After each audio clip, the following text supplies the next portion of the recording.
Most HMRC pain is self-inflicted. It's not by fraud, but by delay, messy records and the wrong first reply. Today's guest has seen that from both sides. Salman Anwar is an ex-HMRC investigator turned founder of ADL Tax. He helps businesses handle inquiries, disclosures and the most serious of investigations without the drama. We're going to get into what really triggers an inquiry. What's the difference between nudge letters, investigations, COP 8s and COP 9s? And it's all going to be in plain English. Salman, welcome to the show. Salman, welcome to the Director First Show. Thank you for travelling up from Birmingham to sit down with us and have a natter in Preston. Thank you for having me, Chris. I really look forward to this. So, once upon a time, you was in HMRC's large business and fraud investigation team. Yeah. You then hopped over the aisle and you've done stints with Mazars and BDO, some big firms. Yeah. And then in 2024, you decided to go it alone and you set up the company ADL Tax. Yeah. Can you fill us in the gaps between that varied and illustrious career? I'll do my best. It actually started well before then, and it didn't start with tax. So I started in tax quite relatively late by normal standards. So I was about almost 27 when I joined HMRC, and it was well after finishing my degree and whatnot. But I did so as a graduate. So in 2013 is where the story starts, once upon a time in Birmingham. I joined HMRC as a graduate trainee. I worked to start with in the large business service, and then for the latter half it was a fraud investigation service. That's where I cut my teeth, that's where I learned stuff. I became an inspector, did the graduate scheme, did the degree as part of it, became an inspector. I'm cutting it obviously quite short, but yeah, I didn't see too much career prospects in terms of long-term being in the civil service. I got to a senior level, but beyond that, to the next couple of levels, it was going to be difficult. So I thought, let's look elsewhere. I started looking in the market, got a few job offers, went and joined Mazars, and completely switched sides. So I went from this side of the table to the other side of the table, from investigator to advisor, and had some really interesting experiences, one of which was being absolutely screamed at in my first meeting with HMRC because I dared tell them how to do things the right way, which is probably not the right thing to do 2 months out of the department. So it was a very steep learning curve. After 3 years at Mazars, I then went and joined BDO as an associate director, leading their team in the Midlands, working to the partner based in Manchester. Tasked with growing the practice. Worked there for a couple of years, just over, and then March 2024 finished that. April 2024 started my own business, and the reason for that was I couldn't see myself servicing clients I wanted to service out of the big firms. It was just there was too many barriers for those clients to use my services, fees being the main one. So I thought, there's a market out there I could serve, let's go and see what that looks like, and that's the story of ADL Tax. And what are the biggest differences between sort of getting suited and booted for Mazars and BDO and actually going out there and being your own boss? And aside from the fees, I mean, I'll come to that in a minute. So the first thing is probably I don't get suited and booted as much as I probably used to. I'm not wearing a suit right now. That's more for I feel very underdressed. No, I have this thing. I was debating, do I just go in my polo and just casual? Then I thought, every one of these that I've done, I've dressed smart, and I think that's where I want to kind of perception-wise stay. So I mean, other than not having to wear a suit very often, I mean, the difference is you don't have that big firm behind you. You don't have the support network behind you. You're the guy who has to go out and get the work, do the work, deliver the work, bill for it, write it, everything. You know what I'm talking about. Of course I do. So that's the biggest difference. But the other side of it is that you get to work with in my experience at least, a wider range and type and quality of clientele. So that's probably the biggest difference for me. Okay, so this is the question that everybody wants, and we've got to dive into this now. Give us a straight list. What is triggering an HMRC investigation? This is probably going out in November 2025. Dave down the pub, John, they've all got their own opinions on this. What is the truth? So I coined a phrase recently, and it went down really well on LinkedIn. So you've gone from Dave in the pub to Claude in the cloud. So if anyone knows Claude the AI, right? Yeah. So I thought that was pretty clever. I don't know. I'll let people judge what they think of that. But in terms of what triggers or is triggering HMRC investigations right now, it's a whole host of things. The biggest thing you'd put it down to is the data that HMRC is getting, and more recently they are now confirming they're using things like AI. Mm-hmm. So HMRC has what's called the Connect system database. It's an enterprise data system which collects data on pretty much anyone and everyone across, from thousands, if not hundreds of thousands or millions of data points on any given person. So HMRC has always had this sort of access over the last 10, 20 years as the digital age progresses. Now it's looking at it with AI. So there's more automation, there's less involvement of humans to start with to pick out people. And effectively what it does is it clashes that data against what it holds in the system. For example, if someone's got 5 properties and there's no 5 properties on their tax return, that would trigger something. If someone's merchant acquirer data is showing X amount of millions going in, but they've got Y amounts of hundreds of thousands on their VAT returns or whatever, that's likely to trigger it. And obviously I'm talking on the serious end of the scale, but below that as well, things like somebody might have put something on the tax return, for example, technically might have claimed cattle allowances, let's just say, but they've got data which shows that those buildings in that particular area don't warrant that kind of claim. For example, if we're talking about fixtures and fittings. So it's a whole host of things. So that's the data-led approaches right at the top. Then it's things like human intelligence. So whether people phoning up, inspectors noticing something. I mean, HMRC shrunk massively in terms of its footprint across the country, down to 13 regional offices over the last 10 years. So it doesn't have that local presence as much as it used to, but still, there are teams in HMRC who would notice things like that.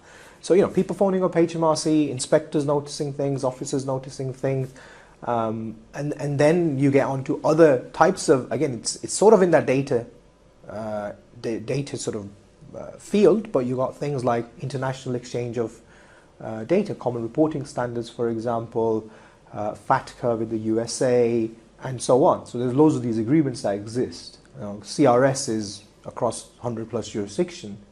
We saw examples of that with people of Indian background with money in India getting lots and lots of letters. Hundreds of thousands of them got letters because they had assets there they thought weren't taxable in the UK. HMRC got the data and said, pay in the UK. Mm-hmm. So what's triggering investigations is all of that stuff, intelligence, HMRC's own campaigns. So it's got certain campaigns it will run across different directorates, let property being one of them, sort of touched on that already.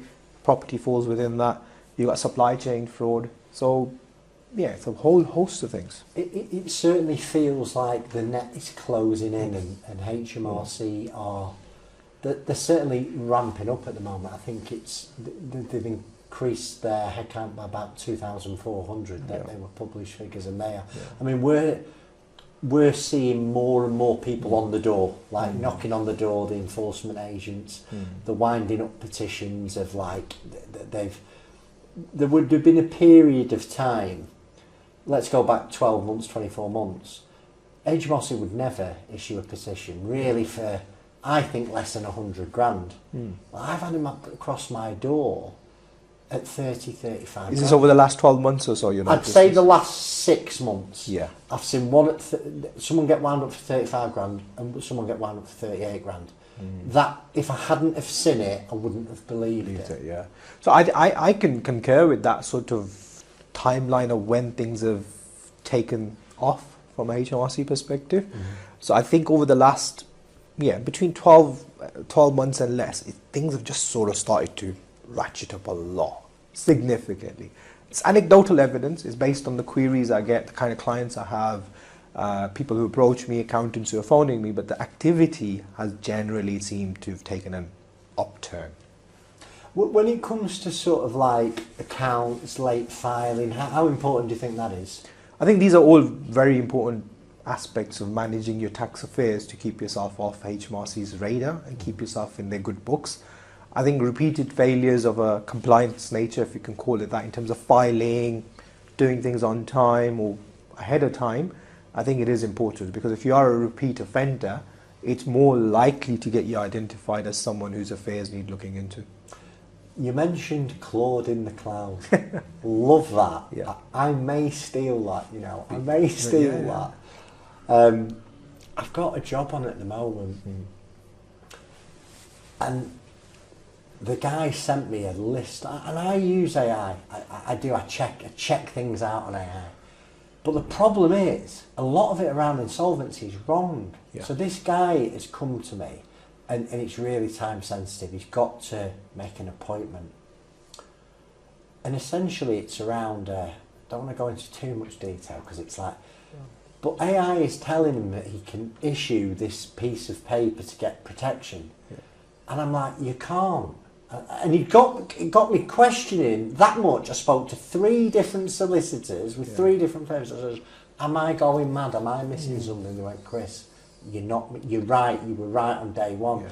But then I said, send me over what ChatGPT has sent you. And he sent it me. I'm like, and then I did a similar query with ChatGPT and Croc, and it says, yes, you can. And you can't. So people are like, and I sort of sympathise with this guy saying, listen, you're telling me one thing, but the AI is telling me another. I says, I know it's hard to believe, but that is wrong. Yeah. And if you hang your hat on what they're telling you, this is about to get out of control. Yeah, I think with anything like specialist areas, I think people have to take whatever AI is saying with a huge spade full of salt. Forget pinches and handfuls. You really need to be very mindful. On the tax side, I mean, we've had tribunal cases where unrepresented taxpayers used ChatGPT to produce their kind of evidence and arguments, and the AI was hallucinating. It made up tax cases in support of their view. So I mean, that's already in there, in the public domain. I mean, if you know anything about tax tribunal, it takes a long time for that to come out. So these people were using AI a couple of years ago to do this. It's now kind of coming back to bite them, because the judges are going there, listen, what are you doing? This is wrong. There's no tax case by this name. That citation is wrong. So you have to be very, very careful. I mean, I'll caution against anything other than currently using AI for maybe looking at how you've written things. Not the substance of it, just the format of it. There are, I mean, in the tax world, we've got, the bigger companies who provide you with these sort of learning resources or research resources have got AI built into their platform, but it's contained within the data that's in there. It's not going out into the wide world and trying to answer a question, which I think you just got to draw a line there at this moment. I mean, thankfully, it's not going to put us out of business just yet, then, is it? It's creating work, if anything, Chris. So it's at the moment, if people keep doing what they're doing, it's if anything, it creates more work rather than gets rid of it. I mean, obviously, keeping names out of this, would you be able to share with us a few cases that you're working on at the moment? Varying ends of the scale of... Yeah, absolutely. I think so. I think on the, if I could call it the lower end, I mean, to the people who get this, and anyone listening, I know, I appreciate it's not, for you, it wouldn't be the lower end, but from an advisory perspective, when I look at the size of the case, on the lower end, I've got things like property disclosures of someone who's got 1 property, 2 property, and they've not paid their taxes. Either HMRC's found out, or they've, for whatever reason, understood that they needed to have, and then they come to me. So I've got more than a handful of cases where I get those people to go through the system, make a disclosure, regularize everything, and then be on the straight and narrow. With these, so I think it's been fairly common for people who have 1 or 2 buy-to-lets in the personal name, Section 21 come in, and it's like, ouch. Yeah. And people have took the view, I'm just not going to tell HMRC about this. But what you said before about the data from whatever it is, land registry, mortgage company, that has got to be such a huge turning point for these investors now, because their arses are out the window. Put it this way, Chris, the Let Property campaign has been running for over 10 years, and it's going strong. It's still going strong. So you would have thought they would have exhausted their list of landlords who've not paid their taxes. I'm getting more work from that now than I ever have had. So people who are getting these letters. Now HMRC's got different ways. Land registry is one. If you go and sell something now, that obviously creates a data point. But they've got this program called the virtual street sweep. They don't publicly advertise it, but it was in the OECD papers many years ago, the Organization for Economic Cooperation and Development, back in 2017 or 18, which is, like it says on the tin, HMRC's team doing a virtual street sweep based on the data they have to see who's got that property, who owns it. Back in the day, that would have been an officer walking down the street, looking at the properties and going, oh, nice car, whatever, right? Now it's a case of who's got that property, do they file tax returns? If they file tax return, how many properties on the tax return? Pretty easy stuff for them to do now. And that triggers that. And the way HMRC look at these things is, generally speaking, they'll send a nudge letter, which is, we think something's wrong. Tell us about a nudge letter, just so people are aware. So nudge letters is what we call them in the profession. HMRC likes to call it one-to-many approach, which is basically identify a whole group of taxpayers based on some criteria, the campaign criteria usually, which says, for example, the property one, find people who've not paid their taxes and they might own more than one property, and then they'll say, right, okay, it doesn't have the resource. Are there other campaigns as well as property that you're aware of? Could you share a few of them? Yeah, you've got electronic till suppression. You've got things like director's loan accounts, where you've got director's loan account in the CT return, but you haven't got a benefit kind on your return. You can expand from that. Anything you can think of, there's loads and loads of those. They're not publicly as out-facing. Some of them are more in the compliance space rather than the one-to-many space. But certainly, how much turnover you're declaring on your returns. From, for example, e-commerce, that's a campaign area, and so on. So what HMRC does is, once it's identified these people, it doesn't have the resource to investigate them, whatever the data said. So it says, we think something's wrong at a very high level. Here's your chance to make a disclosure. Now it's down to you to make a disclosure. Most of the people do. They'll seek advice. Either they have a disclosure to make or they don't. They'll take the appropriate action. That's where I get a lot of that type of work. Can you tell us what disclosure means? Yeah, so that's basically a process you go through to voluntarily.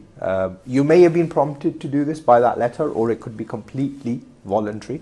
You go into a particular disclosure process, and there's a number of them, and you basically tell HMRC, I need to tell you something that's wrong. You follow the terms of that facility. You make the disclosure, so someone like myself would package it, compute what's due, tax, interest, penalties, submit it with some sort of offer and a payment, and HMRC look at it, and in an ideal scenario accept it, and that's done. So you'll do that up until the last finished tax year, so currently 23, 24, and then 24, 25 you would have to end up submitting your returns and stuff like that. So that's effectively a disclosure process, regularizing your historical affairs. Can you give us some examples of the types of disclosures that you've had settled recently? Obviously, keeping names out, just so we can understand numbers. Yeah. What was the problem, and what did it get dealt with? Yeah, so currently I'm just about to get acceptance on this, which is a gentleman who had 6 properties, but he put 3 on his returns, didn't put the other 3 on his returns. Don't know why, he just didn't feel like he needed to. Obviously he knew what he was doing. So we in order to protect him, to get things done, we voluntarily disclosed that to HMRC, put him through the process. HMRC looked at what we submitted. For some reason decided he hadn't deliberately missed off these properties, even though that's what we said to HMRC, given the facts, and said, okay, we don't want to charge him a deliberate penalty, which is a great result for him. I don't understand it professionally. And now we've accepted the financial settlement, basically. And is he paying everything that was owed, or is he coming with... These amounts are not so big. So on the other end of the scale, I'll give you a historical example. I helped a client back in my firm days, where he had 30 plus properties where he hadn't submitted a tax return ever in his life.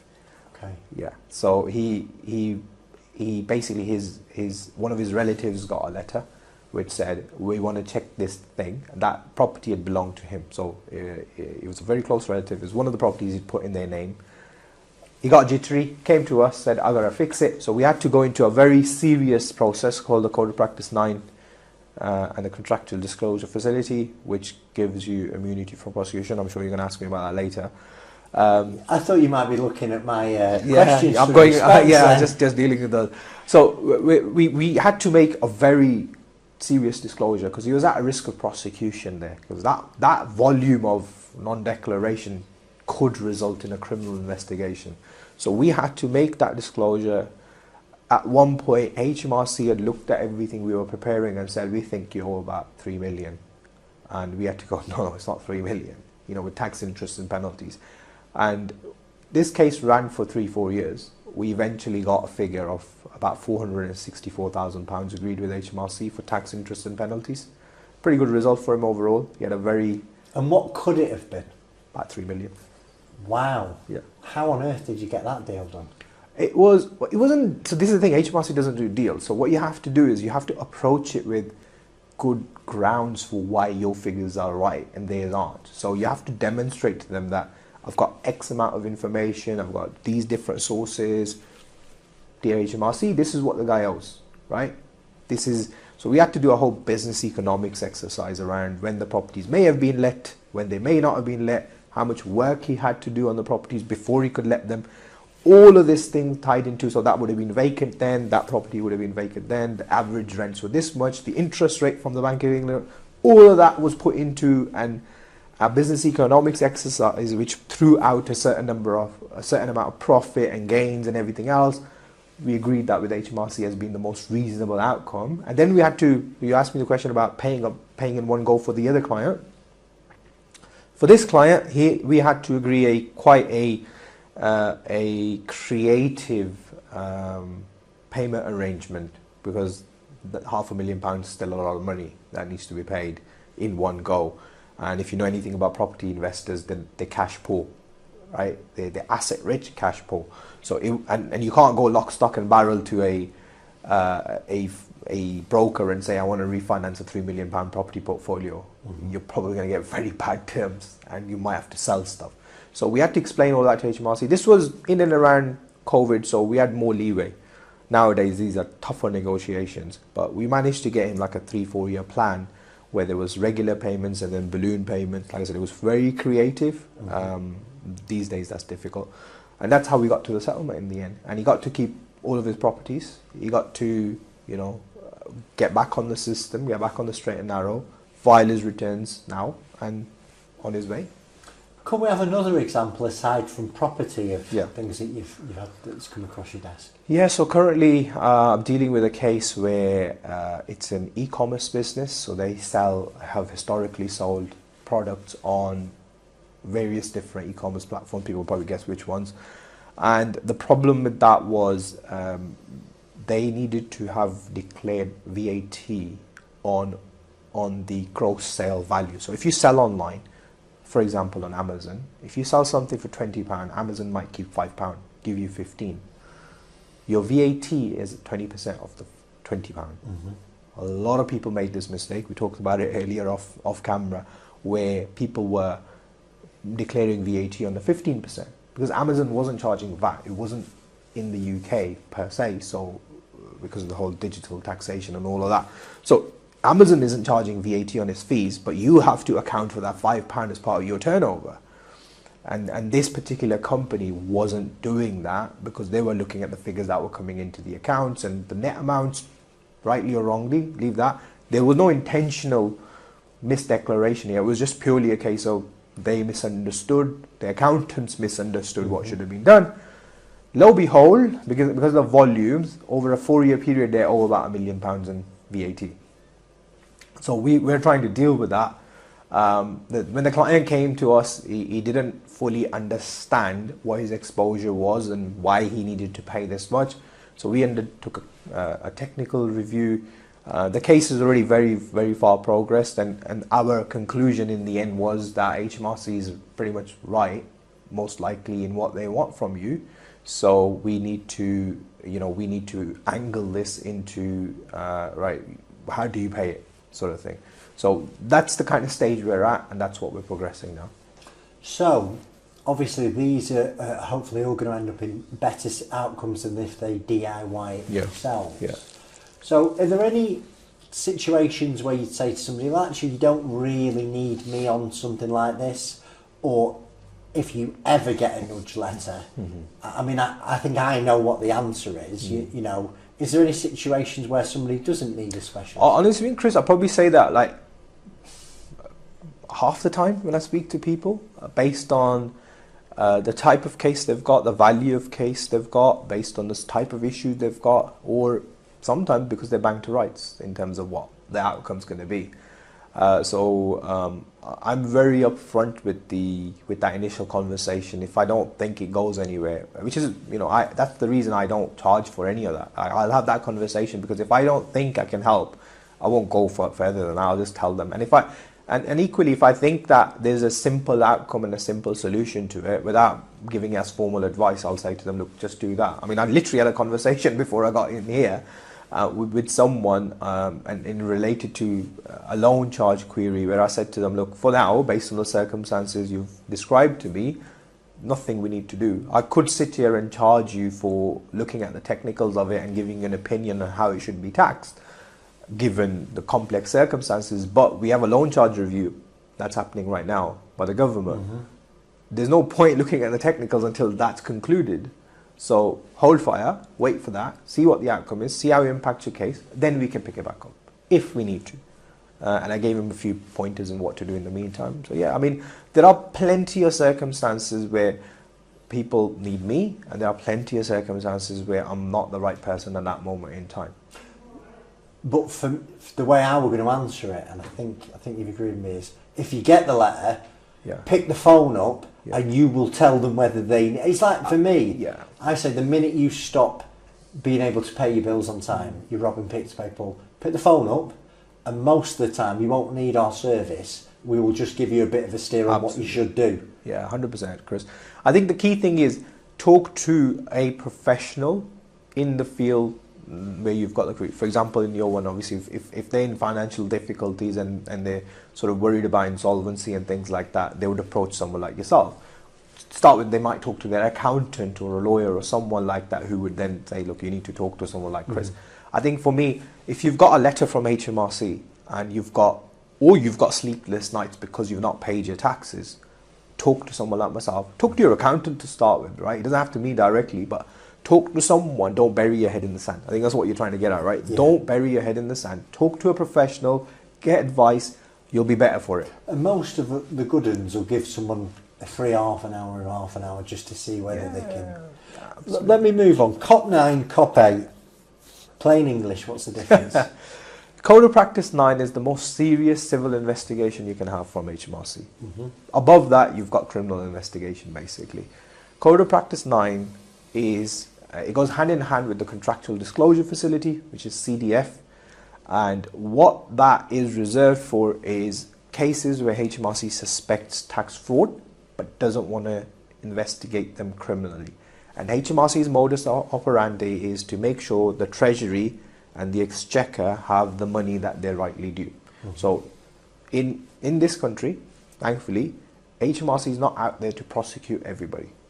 They only do that for the most serious cases. So where it doesn't fit its prosecution profile, it will go down the Cop 9 route for most cases and most taxes. You may still get fraud cases where it's not Cop 9, but generally speaking, that's what happens. The way Code of Practice 9 works, and if HMRC thinks you qualify for it or it wants to issue one to you, is it basically says, here's a contract, we're not tell you what we think is wrong, and they'll say it black and white. It's the only time they say, we suspect you've committed tax fraud. And they'll issue you with a contract which says, yes, I have, let me into this facility, here's an outline disclosure, so a very high level of what I've done wrong.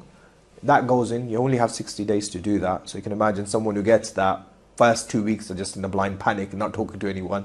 Then they decide to talk to someone. It takes about, by the time the 60 days are up, they're just about talking to me. So these things, can be quite serious.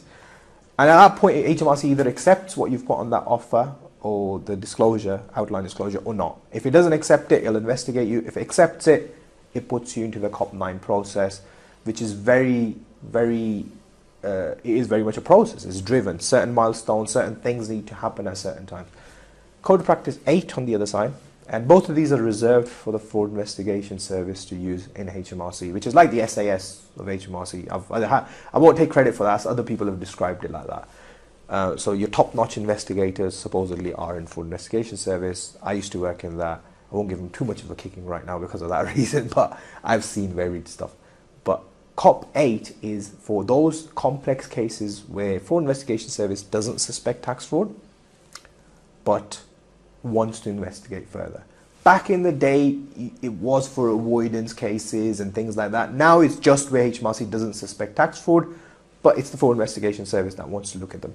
So there's no process behind it. There's no like specific mechanisms behind it. It's just a code of practice, which is, the codes of practice are basically remnants of a distant past, which is how your HMRC used to investigate people. You had codes of practices across the board from 1 up to whatever the number was. 8 and 9 are the only ones left. They're just a way for HMRC to say, we're investigating you and this is how we're going to take things. So COP 9, obviously the worst one. Give us some examples of COP 8 and what they're looking and going, you know. Yeah, so this, that, yeah, the other. so What are the most common ones? Yeah, so one case I've got at the moment, COP 8, and you can, either of these, you can voluntarily ask for them, right? So you can voluntarily make a disclosure in the COP 9. If you think you've done something seriously wrong, I was having this conversation yesterday with a client who potentially owes about £500,000. And I said, we can't make a disclosure anything other than COP 9 because of the circumstances. There's a high risk of prosecution. We need to get that immunity. That's where we go. And COP 8's same. You can ask for it.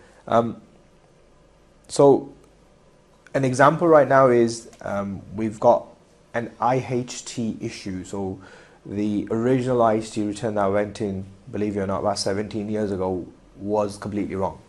And this estate has never been distributed. It's not been administered fully. So it's still running. It's still in the estate. It's still got properties in it. The kids of the deceased are now growing up. They want their share, all that sort of stuff, right? But we need to fix all of that. We need to fix the last 17 years of income tax issues because the rental income coming in needs to be declared. We need to fix what should have been on the IHT return, all of that. So that's not fraud per se. It was just things went horribly wrong because the guy died very young and his father, who became the executor, was very kind of, he went down a really bad spiral of health conditions. So we need to fix that, but it doesn't fit into COP 9 because it's not fraud per se, and it also doesn't fit into anything else because those facilities won't be able to handle that complexity. So we've gone to COP HMRC and said, can we do this under Code of Practice 8, please? Because it doesn't fit anywhere else. And they accepted us into that. You might get things like, another example is someone's entered into quite egregious sort of schemes to not pay their taxes. For example, you know, again, I keep giving property examples just because that's where a lot of the activity is right now. But you've got, you know, for example, these, you know, I won't name them, but these kind of schemes that HMRC doesn't look at very kindly to get properties from personal name into company names and so on. Yeah, but these are like, yeah, they're egregious schemes. They're not just your simple like, all right, we'll operate as a partnership for a while, then they think about it and then go, all right, we'll incorporate now. It does look like a business. Like, you know, your vanilla stuff is your vanilla stuff. This is like egregious. This is like, people are taking some really serious steps. So HMRC doesn't necessarily wants to say you've committed tax fraud because you've got so many advisors involved, lawyers, barristers, but it wants to look into it. Now the way it's doing that in some circumstances is through Code of Practice 8 to say, we need to have a serious look at you, here's a Code of Practice 8 investigation.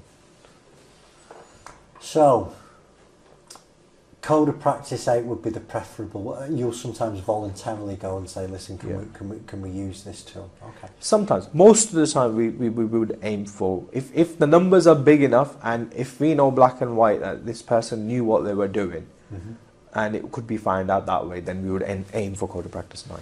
So we've talked about property issues, an inheritance tax issue, we've talked about e-commerce suppression. So what other things are limited company business owners being targeted with by HMRC? So things like operational directors, loan accounts. Let's dive into that one. Yeah, I know you like that one. Yeah. So I'm glad someone listens to you when it comes to overdrawn loan accounts. Yeah, overdrawn loan accounts. So you know, in a nutshell, what that means is you're taking money out of your company more than you're entitled to take out. So it's treated as a loan to you from the company. There are tax consequences to that. Above £10,000, you have to declare, if the company is not charging you interest, you have to declare that as a benefit in kind.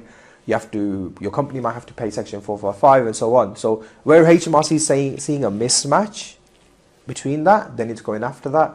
And it's looking into that kind of thing. Again, it did it as a campaign where it saw sort of mismatches between the directors and the personal affairs and the company affairs. It picked that up as part of data sets and it looked at that. It looked at other things like dividend declarations where it found dividends to be declared in the company, documentation, accounts, so on, but it wasn't seeing that on the director's personal returns. So those are the kind of things. Can we get into that point there Yeah. specifically? Because that is a real grey area, people think. Yeah, the dividends side of things. Yeah, go on, I'll let you elaborate. Yeah. So obviously if you declare, for example, you've got an overdrawn director's loan account, you're coming up to your year end, 31st of December, and you don't want the company to be paying Section 455. That account, depending on when that balance arose, obviously if it's a historic balance, this doesn't apply. But if it's, say this year it's gone overdrawn for the first time, you've got 9 months to repay it before Section 455, which is tax at the dividend rate, comes in. So the company will have to withhold that amount of tax. They'll have to pay that over to HMRC. It can get it back when you repay it. So what somebody might do is, they might declare an interim dividend before the year finishes, or declare a final dividend post year end once they know what the accounts are like. Now that is taxable on you personally as a dividend. Now sometimes what happens is people don't put that on their tax return for the 24-25 year. And generally it's taxable at the moment it becomes yours. So if the dividend's been declared and it's final, it's available to you, it's been credited into the DLA, it's been actually paid to you in other circumstances, it needs to go onto your 25-26 tax return in fact. And people miss that.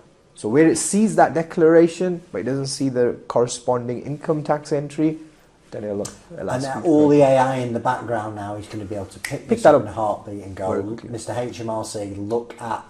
Yeah, absolutely. That's sort of, that was already something that was quite high up on their radar. Those kind of, looking at those things, it's just become easier. What else? I think you've got sort of other inquiries I'm seeing are around technical areas like capital allowance claims. You've got things like if you've got odd transactions in your accounts, like you might have disposed of part of the business or a particular branch and stuff like that. So I've seen that recently.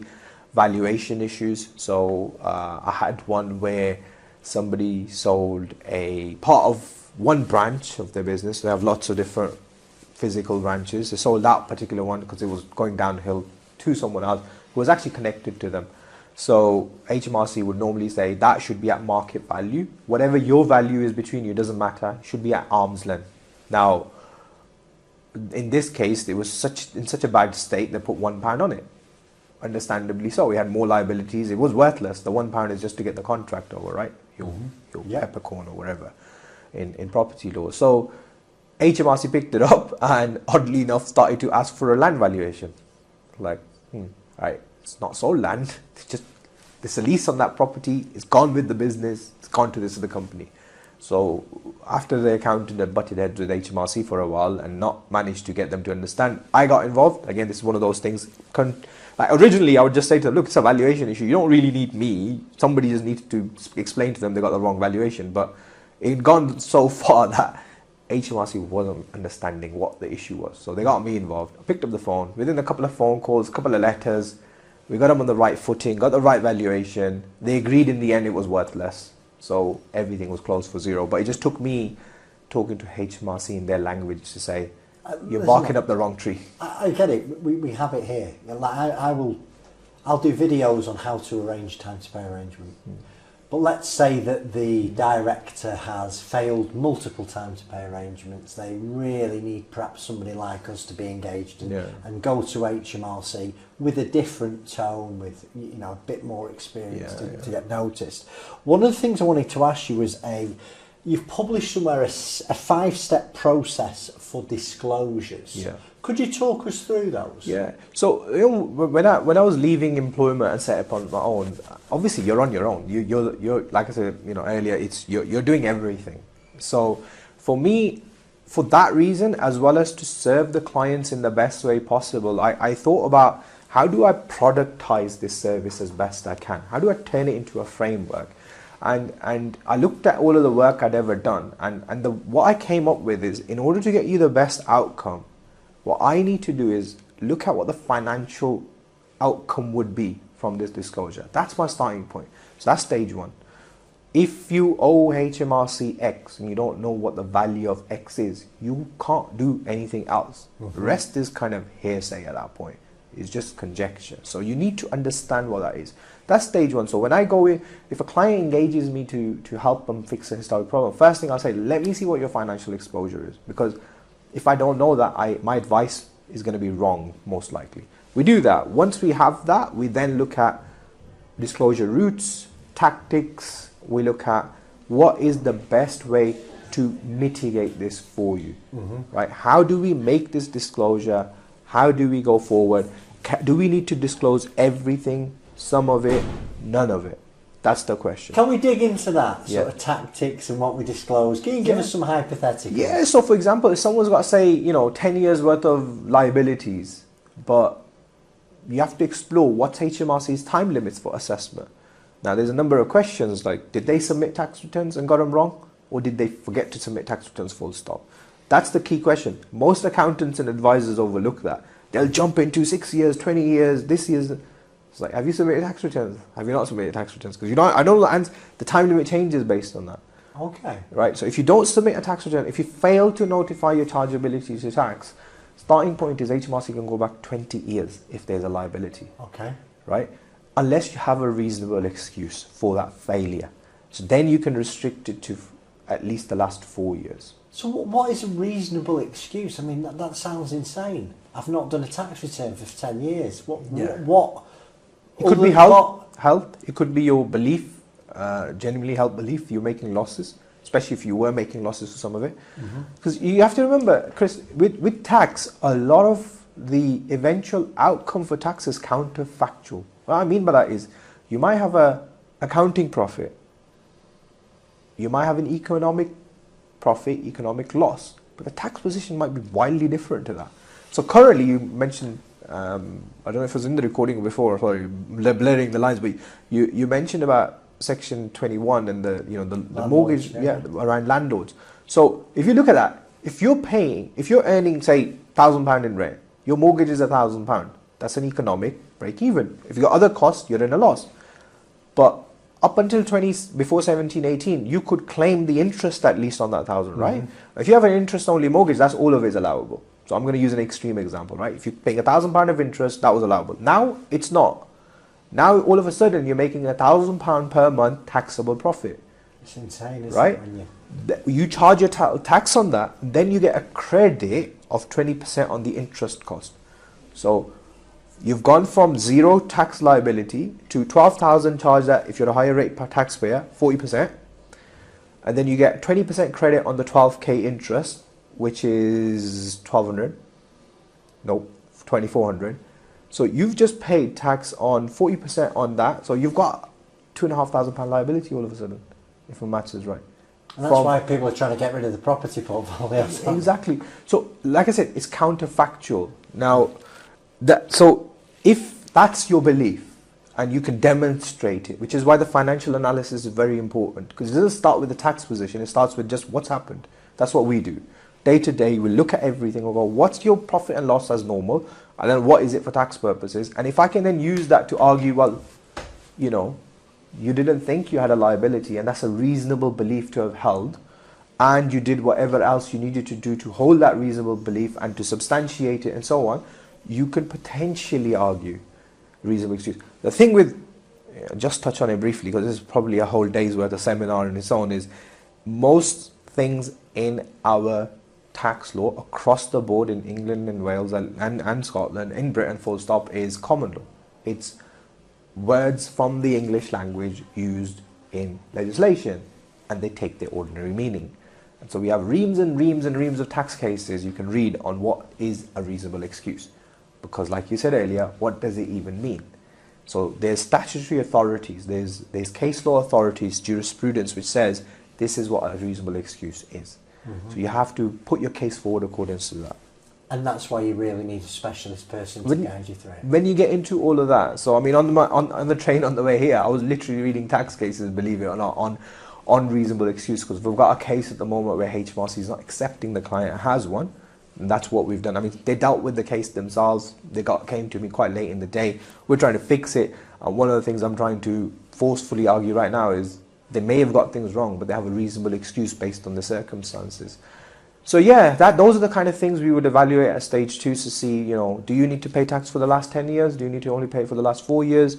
Whichever of those it is, which way do we go and disclose it? And then we move on to stage 3, which is make the disclosure, and then stage 4, which is agree a settlement with HMRC. Submit it, agree it, and if there is any comeback, then that's stage 5. And generally speaking, for most disclosure processes, that doesn't tend to take place, or it happens at a level where we can just deal with it quite quickly. One of the things that I want to get in today's episode is, like, as an ex-HMRC guy, what are the tips and tricks that you're happy to give away on camera for free for people with HMRC problems? How would they be framing it to HMRC? What should they say, and what's the things you should never ever say to HMRC? Yeah, I think first thing first is you have to be very, very careful when you communicate with HMRC, and it's not just about what you say, it's how you say it and how it may be interpreted. I've had plenty of instances where something was said in good faith, maybe even jokingly or jovially, and later on down the line HMRC will use that as evidence against you because it's in someone's file notes. And once the review team or the litigation team looks at it, if it goes to tribunal, they'll still take it at face value, what it says in black and white. So you have to be very, very careful with what you say. Now, I'm not going to paint HMRC with too bad light to say, they're all like this. No, most inspectors are not. But you need to understand what that inspector's like before you make that call in terms of how do I communicate with them. Mm-hmm. So I think building rapport from the get-go, understanding what the office is going to be like, where they're going with things, is really important. Now, the difficulty for most non-specialists with that, and accountants included, but in particular unrepresented taxpayers, clients, is they're not going to understand from that conversation. To me, most people come to me, the inspector's really nice, they're doing this, they're doing that, they were very helpful on the phone. When I get into the nuts and bolts of the case, I'm like, they've kind of cajoled you into giving stuff you should never have given it, right? So you have to be very mindful of that. Now, this is what I do. I mean, if I get a case that's been running for a while, first thing I'll do is talk to the inspector, even just to say a quick hi, because I'll then have a conversation with them where I try and judge, gauge, understand what makes them tick. Are they that really kind of hard-nosed investigator who's out to get you, or they're really hard-nosed investigator who plays absolutely fair and will take things at face value and get it? Because I've had plenty of those where I speak to them like, this guy's very, or this girl's very but then as that go through it, I'm like, okay, you know what, they might be, but they're still going to be very reasonable. And I get others who are very friendly and I'll be like, no, that's a false kind of face. And you have to treat that very, very carefully. So I think first thing first is know who you're dealing with, tread with caution, try and build rapport, try and understand where they're coming from, and then address what's that. And then other things, I bang on about this probably way too much, and people get bored of it on my LinkedIn and whatnot, is don't give what they're not entitled to have. Can I jump in that? Because like that, somebody caught in the headlights with HMRC, they would just say, it'd be reasonable to think, well, you should tell them everything. Yeah. But you're coming from this from a different angle and you're saying you shouldn't. It's not necessarily about don't tell them everything. It's about, A, how do you package things and give them to HMRC so they understand it? And B, the point I was making was, if they're not entitled to a piece of document information... Let's get into that. That's the bit I'm wanting. Yeah. What is HMRC not entitled to have a look at? So you're probably not going to like this answer, but that depends on the case. But examples of that. Things like, if it's inquiring into the company's affairs, right now, today, it opens an inquiry into XYZ Limited. And it wants to just check things. But off the bat, it says, what the director's bank statements. There's no inquiry into the director. There's nothing else to do with the director, other than that director being a director of XYZ Limited. Now, HMRC wants the bank statements. Why? What's that got to do with the company's affairs? There's not even an open inquiry into the director. People might think, oh, that doesn't happen, does it? I've seen it plenty of times. If it opens an inquiry into the director, even that doesn't directly entitle it to all of their personal affairs, because that's protected under Human Rights Act, Article 6 or 8, right? That's protected information unless they have a lawful reason to interfere with that right. Now, I'm not a lawyer. I might sound like one. I'm not a lawyer. I'm not an expert at those things, but I know them to the extent I need to stop them from getting at my client's personal affairs. Now, the reason for that might be that, look, people listening might think, I've got nothing to hide. I'll give it. That's exactly what I'm thinking. Now, the thing with that is not necessarily you've got nothing to hide, and that's fair enough, but the more information they have, the more questions they can ask. And also, as a profession, we have a duty to draw a line to say to HMRC, you're not entitled to that. Doesn't matter if you've got nothing to hide. You need to justify yourself. Because if you don't do that, they're going to run amok. And they do run amok. And I think that's the bit people are worried about, aren't they? That it's like, I'll just give them everything and hopefully they go away. I'll give you an example, Chris. Somebody who said this to me as a client, got nothing to hide, we'll give it to him, blah, blah, blah. 4 years down the line, still answering questions on what was in their personal bank statements. No tax consequences were coming out of it. One of the questions was around a transaction that appeared in the bank statements, which is effectively a bounce check. 4 years down the line, we were explaining to HMRC what's a bounce check. Now, you might think, oh, so what? But it costs you money to explain that. Of course. And it's as if they don't have any commerciality about them, because what's the outcome on this case? Are they going to get anything? This is a case that's now settled long ago. It was in my previous lifetime at one of the firms. But, there was no tax consequences to that question. So that's the other thing. It's not just because the HMRC can ask for it, they should ask for it. That's their modus operandi. That's absolutely how they... When I was in HMRC, I took the view that if, and this is HMRC's view, if you don't ask, you don't get. It's up to your advisor to guide you with that. Now, where I get very worked up about this is where it's unrepresented taxpayers. And my view is, whether it's HMRC or now, you shouldn't do that. You can't do don't ask, don't get with an unrepresented person. You are supposed to, as an officer of HM Revenue and Customs, whose job it is to enforce the tax law, you shouldn't go out and ask that question without explaining that you may not have to give that to me. Do you know what one of my gripes in insolvency is, obviously the HMRC arrears are at an all-time high at the moment. And people they know they have an opportunity to do a time to pay arrangement, but what they will do is they will negotiate a time to pay arrangement, and HMRC will ask for it in a time period that is unreasonable, and the director is so worried about having an HMRC enforcement agent in their doorstep. They are basically, I've got to be careful what I say, but they're agreeing to things that they're never ever going to be able to, they've not had a look at the financials. They just want this guy out of their office, and they will agree to anything. And then evidently, 3 months down the line, they failed on the time to pay arrangement. They're now back to overseas goods to wind them up. And I'm on the phone, I'm like, why on earth have you agreed to £15,000 a month when you're not making a profit?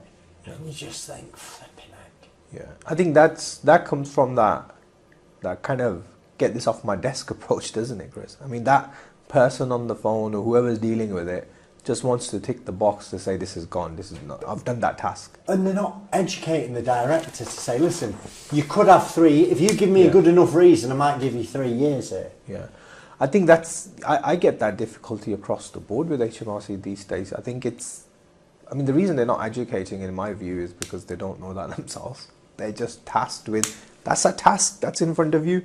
Computer says no.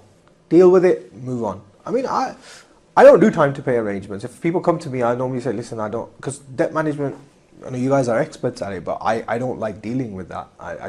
It's not worthwhile for me to do it. It's not cost effective for the client. No, it's not for us either. Yeah, but the amount of time you have to spend, if they're a big enough level, we'll take them on and we'll bill the director. We got one dealt with for £500,000, and he'd failed the time to pay. His last one they wouldn't negotiate. We got involved. We managed to get it over 3 years. Steep. He couldn't believe it. But back in the day, we would charge someone £500 or £1,000, and then we would spend 20 hours dealing with this, and then you look at it like, we can't. You're losing money. Yeah. So we actually, most of the time, we'll educate a director what to say. Yeah. Listen, I'm mindful of time. I want you to give me one HMRC myth that everyone believes that you are going to call bullshit on today. Ooh, you can have more than one, but I want at least one off you. Ooh, HMRC myth. The thing is, I've busted a lot of them, so I don't even know if I believe them as myths or know them off myths off the top of my head. It's what we were talking about. They're entitled to whatever they ask for. They're not. I think that's the biggest takeaway for me, for anyone, whenever I'm educating them on how to deal with HMRC.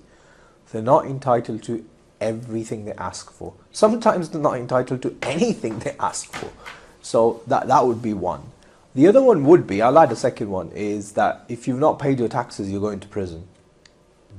Most of the time not. I think as we touched on it earlier, that's not their modus operandi. They want to... What about lying about your taxes? That's probably going to end up in your take you to prison. Yeah, that's where you need things like Code of Practice 9. You need the best advisors you can get. If you've lied about something to HMRC in your tax returns, whatever, that's when you really need to start worrying. That's where you pick up the phone, get in touch, and you need to deal with it promptly. I think that sort of brings us to a really nice end. And the message that I've got out of this is, I remember someone would say to you, if you get arrested for anything, you must get a solicitor there. Yeah. And I think the same principle applies, doesn't it? It's if you get that brown letter through the door, don't guess it, don't Claude it, don't ChatGPT it, stay away from Dave down the pub. If people want to find out more about you, how can they get in touch with you? I think first thing I just want to say on that, just to touch on the point you just made, absolutely, talk to a professional. Talk to your accountant. You don't have one, talk to one. If you have one, talk to them. And if it's serious, if it says fraud investigation service, if it says anything complex on there, get your accountant to get a professional specialist opinion. So I'll just add that. In terms of where people can connect with me, best place is LinkedIn. If you look for me, you're not going to miss me. You'll find me quite easily on LinkedIn. I've got other sort of stuff on YouTube, so you can find me on YouTube. Maybe there'll be a few more videos on YouTube by the time this goes up. Absolutely. I think that I've enjoyed this, Chris. It's been really good. I think I'm going to be taking a few snippets of this and putting it up. My team will be in touch with you about all the show notes. So anyone who's watching here, you will be able to find everything you want about Anwar in the description, website, phone number, YouTube channel, LinkedIn profile. Yeah. It has been an absolute pleasure. Likewise. I've really, really enjoyed the conversation. Thank you. Thank you very much. Thanks for having me. Take care, man. Thanks.